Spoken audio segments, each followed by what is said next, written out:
PokePark Kanto just opened 3 days ago with 600 life-sized Pokemon hidden across a 500-meter forest trail. And the ticket lottery already has a lower drop rate than a shiny Charizard. Most fans are making two critical mistakes: overpaying for the Ace Trainer Pass when they don't need it, and missing the mandatory 110-step stat check that blocks strollers and wheelchairs from the main quest. Here's the complete speedrun route that gets you through the entire park for under 95 bucks, hits every rare spawn checkpoint, and skips the tourist trap grinding zones. Let's talk about the elephant in the room. Getting into PokePark Kanto isn't a guaranteed spawn. If you're a domestic Japanese resident, you're stuck with a lottery system that functions like actual RNG. International tourists get first come first served reservations, but here's the critical intel most guides won't tell you. There are 3 ticket tiers, and only one of them is actually required to access the forest. The Trainer's Pass runs about $54 to $65 depending on your visit date. This is your baseline entry ticket and includes one timed entry to the Pokemon Forest Trail. The Ace Trainer's Pass costs roughly $97 to $114 and gives you unlimited forest access plus priority lanes. The Town Pass is the budget option, but here's the catch: it doesn't launch until summer 2026. If you're visiting during these first few months, you're forced into at least the Trainer's Pass tier.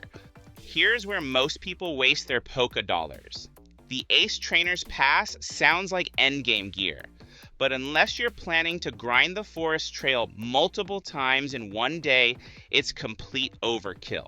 The Trainer's Pass gives you everything you actually need: full access to Sedge Town, the research lab, all the food spots, the trainer's market, and one full run through the 500-meter nature trail. You'll hit every checkpoint in 6 to 7 hours with a single entry. Save that extra $50 for actual loot at the Pokemon Center. Drop a comment if you're going for the Trainer's Pass or if you actually managed to win the Ace Trainer Lottery. I want to know if anyone's beating these odds. The most efficient fast travel point from central Tokyo is the Keio line out of Shinjuku Station.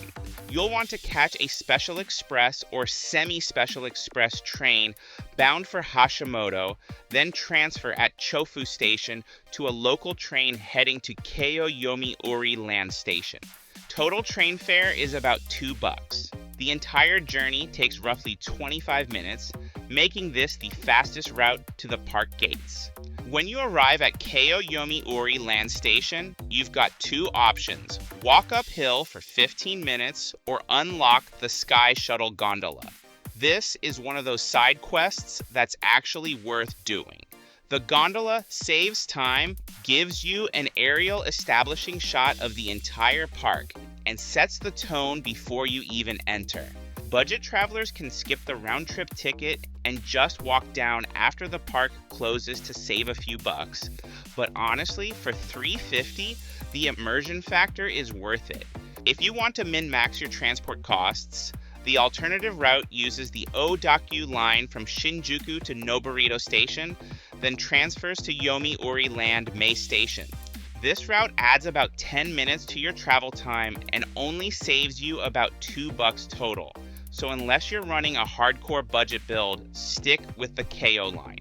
Your optimal arrival time is 9:15 a.m. The park opens at 10 a.m. and if you catch the first gondola, you'll be at the gates before the initial rush. This is critical for the next checkpoint. The Pokemon Forest is the core attraction and the reason you're paying for a Trainer's Pass instead of waiting for the Town Pass. This is a 500-meter nature trail with over 600 life-sized Pokemon statues positioned in wild habitats throughout the terrain. The trail uses the natural slopes and woodland of Yomiuri Land's Tama Hills, so it genuinely feels like you're walking through Route 1 from the original Game Boy games. Here's the stat check everyone forgets to mention. Before you can enter the forest, there's a mandatory 110-step staircase. No elevators, no ramps. If you're traveling with a stroller or have mobility concerns, this is a hard barrier. And yeah, I checked with the staff. That staircase is a permanent boss hazard. No shortcuts here. 110 steps with no elevator is basically the game forcing you to battle your rival before you can progress. Unavoidable, slightly annoying, but at least this one doesn't take half your potions. Once you're inside, your primary objective is discovery, not speed. The statues don't move, but they're integrated into the environment using strategically placed vegetation. You'll find an Eevee peeking through tall grass, a Diglett half buried in the ground, and rarer spawns like Dragon Knight positioned in elevated sections. The morning light between 10 a.m. and 11:30 a.m. is ideal for spotting hidden details and getting clean photos without crowd interference. The trail takes about 45 minutes to an hour if you're doing a completionist run and stopping at every statue. If you're running the Ace Trainer's Pass, you can re-enter between 4 p.m. and closing for golden hour lighting and significantly lower foot traffic. But again, most people don't need this. One solid morning run hits everything. When you exit the forest, you'll transition directly into Sedge Town, which is the urban hub and shopping district. Sedge Town is where you'll spend the bulk of your time after completing the forest trail. This area includes the Pokemon Research Lab, the Sedge Gym, the Trainer's Market, and multiple food vendors. Your first stop should be the Research Lab to grab your research notebook. This is a free item that acts like a quest log. The research notebook tracks your statue finds. Pokemon Go players get bonus value here with exclusive park tasks from Pokestops and spawns that match the trail. As someone who's played since launch, that integration is a nice touch. The Trainer's Market is where most of your loot grinding happens. Merchandise ranges from ear headbands to limited edition plushies.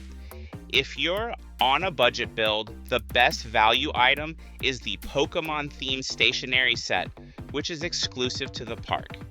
Skip the generic apparel unless you're absolutely committed. It's standard Pokemon Center quality at inflated park prices. Food is another critical checkpoint. The Pikachu Onigiri tray includes a drink.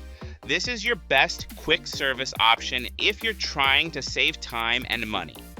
Alteria's Roost offers sit-down dining with themed dishes. The Snorlax popcorn bucket doubles as a collectible container.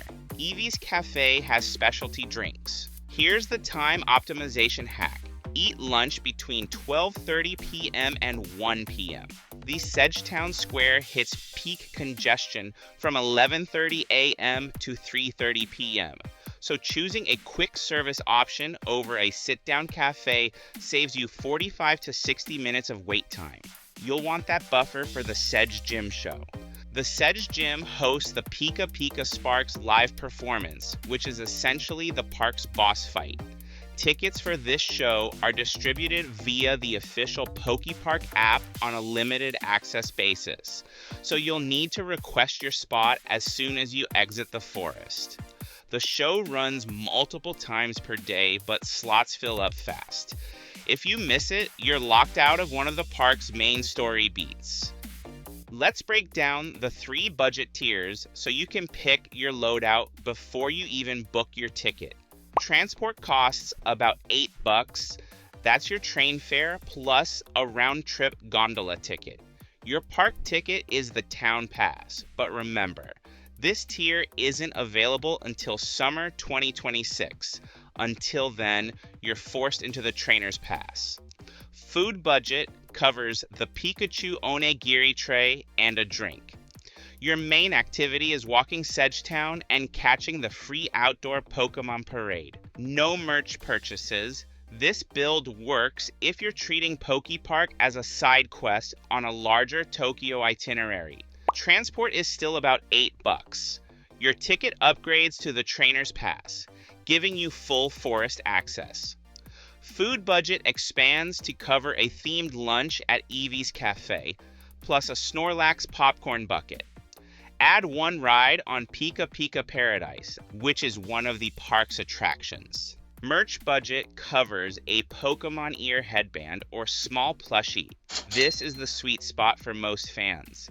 You're getting the full experience without the whale tier spending. Transport costs include convenience options like taxis or express routes. Your ticket is the Ace Trainer's Pass, granting unlimited forest access and priority lanes. Food budget covers multiple specialty drinks, snacks, and a full sit-down meal at Alteria's Roost. Merch budget goes toward limited edition plushies, exclusive apparel, and high-tier collectibles. This build only makes sense if you're doing a multi-day deep dive or treating the park as your primary Tokyo attraction. The premium build is $265, and I initially thought that was unhinged.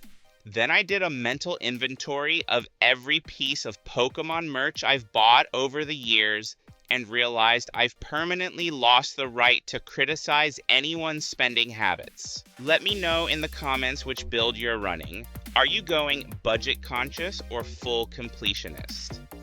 Here's where PokePark becomes part of a larger speedrun route. The park's location in the western Tokyo suburbs puts you within fast travel distance of multiple other nerd culture checkpoints.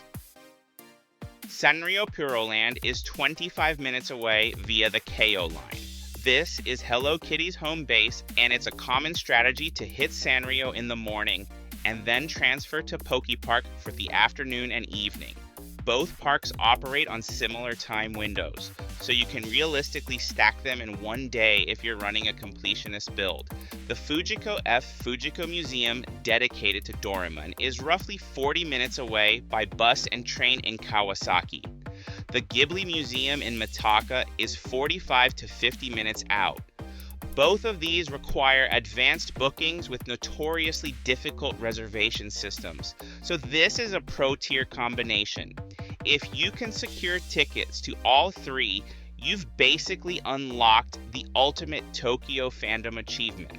There's also a hidden side quest most people miss. Hana Biyori, located adjacent to PokePark. This greenhouse complex features one of the most aesthetically significant Starbucks locations in Japan, with floral walls and digital art installations. It's the perfect save point for aesthetic Instagram content and costs nothing to access if you're just visiting the Starbucks. Budget an extra 600 yen for a specialty drink. Achievement unlocked. You just equipped the complete PokePark Kanto strategy guide. You know how to bypass the RNG lottery frustration, fast travel from Shinjuku for under 700 yen, survive the 110-step stat check, speedrun the forest trail in under an hour, and optimize your budget across 3 different spending tiers.